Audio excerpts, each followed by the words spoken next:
Hi, and welcome to a brand new video of the Target Individual Program, the Target Individual Experience. So, you know, I left here Saturday. I came back by Pam to watch the kids today. It is Tuesday. She had a funeral to go to, and I got to come back tomorrow because she's working tomorrow. She's off. Uh, yes, Monday, Tuesday, and then Thursday and Friday. But she goes to work Wednesday, so I got to be back here again tomorrow.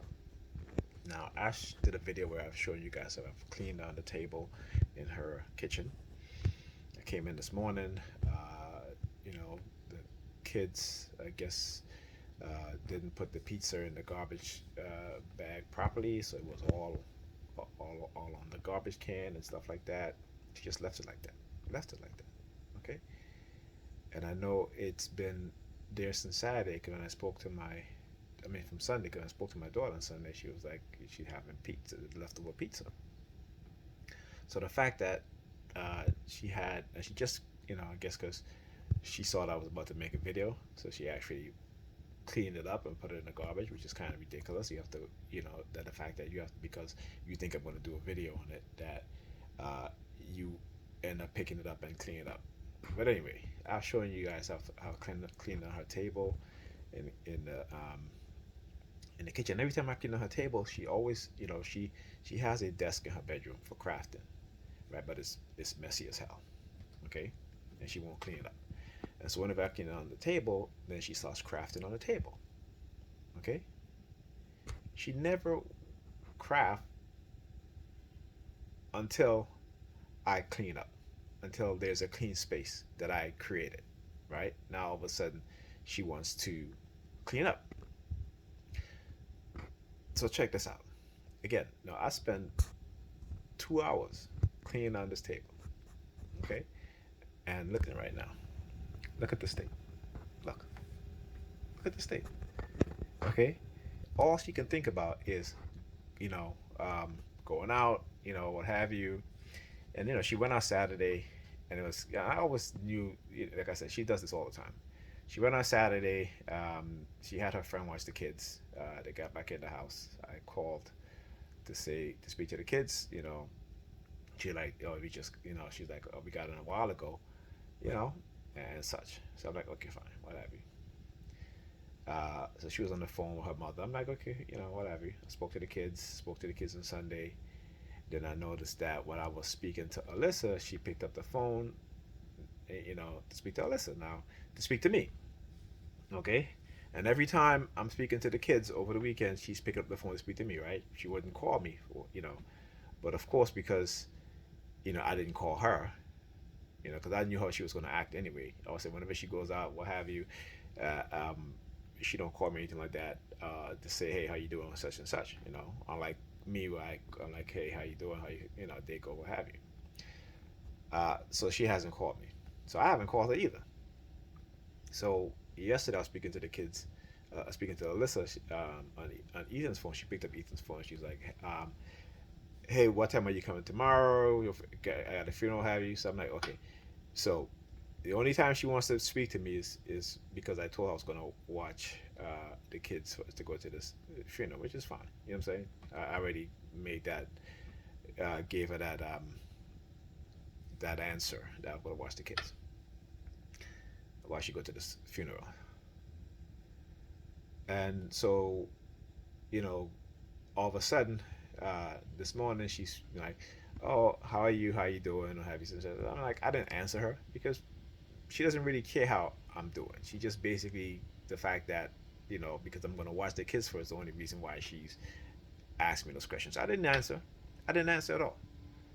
You know, and yeah, all of a sudden she's like, "Oh, how do I look?" and this and that. I just like, "Yeah, you look alright, whatever."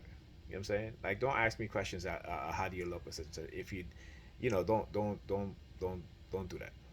You know. So when she comes back, I'm gonna call her out on these things, and I'm going to let her know. Listen, if I'm on the phone talking to the kids, don't pick up the phone and ask me how I'm doing such and such. If you're not willing to call me or what have you, because like I said, whenever she's talking to somebody, she acts stupid. Like I've known her for what 14 years. 14 years. You know what I'm saying? I don't know if, when we was in a relationship, I never said to her, "Oh, you can't speak to your male friends." I never said that. Maybe I should have. You know what I'm saying? Maybe I should have. Maybe I'm like, you're in a relationship with me, you cutting off all your male friends. No, they ain't calling you. I don't care what time it is, they ain't calling you. Period. You know? But this is what happened when you know, like most black men, we think that, you know, we accept those things, right? And like I said, going forward, next person I get into a relationship with, if I ever get into a relationship with anybody, that's not happening. You got married? Nope, cut that shit off. Cut it off. If not, then me and you can, you know what I'm saying? You can start talking, you know, you can talk to them when you see them at work or what have you. So that's it. Don't be having them call. It's particularly if I'm, you know, if we're living together. Not happening. So, you know, I just have to, I'm gonna have to call her out on these things and be like, listen, every single time you do this, this is what happened. You know, you act like this, you can't call me, and then I'm speaking to the kids. All of a sudden, you want to pick up the phone and be like, "Oh, how you doing?" and "Hi," and this and that. It's just, I'm gonna be like, "Stop doing that. Stop doing that. If you can't, if that's the only how you want to pick up the phone or have you, then don't pick up the phone. Because you're not. The only reason why you're saying that is because, again, you want something. Because you want something. Because you want me to watch the kids or what have you. Or you want to make sure that I'm not gonna, you know, because of how your attitude is towards me, that, you know, because I said yes, I'm not gonna say no. I'm not gonna turn around and say no. So, you know, and like I said, you know, they have, you know, they have been very sneaky in terms of targeting me, and I've been watching, I've been observing. You know, like I said, you know, and I didn't realize, because, you know, when I took the bus home on Saturday, you know, the bus driver, you know, you know, they keep looking down at my card, at my Metro card. You know, I'm like, you know, I took two buses, and both bus drivers were like, you know, paying strict. So you know, I shouldn't have been. I wasn't surprised when I, you know, went to refill my card and said it was invalid. Um, because, you know, the first card I got, the first reduced fare card I got, they sent me uh, a new card, right? But I was able to use that card. I still able to use that card until I started using the new card. So I got to, like I said, I got to see, you know, and from I got here, they've been with the remote no monitoring, the, you know, whenever, like when she came in the living room to talk to me, you know, they were like honking their horns and shit like that, and I'm just like, whatever,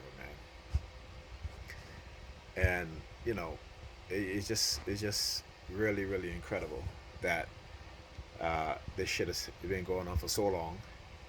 And as a TI, and as we as TIs, you know, it like I said, you never really get used to it, but you're kind of used to it. You know what I'm saying? I mean, because you never. When I say you never you never really get used to it, because that feeling of constant uh, um, trauma or anxiety is always there. You know what I'm saying? And so, you know, you just got to do your best. Like I said, just study the program, to where that it doesn't really affect you, to the point where you're just like, you know, uh, constantly in a fight or flight mode. You know, that's what you know you have to do. You have to study this thing, and to make sure that you're not constantly in a fight or flight mode, because at that point when you're like that, that means that they have emotional control over you, and they have control over your mind. Okay. Anyway, so I'll talk to you guys in the next video.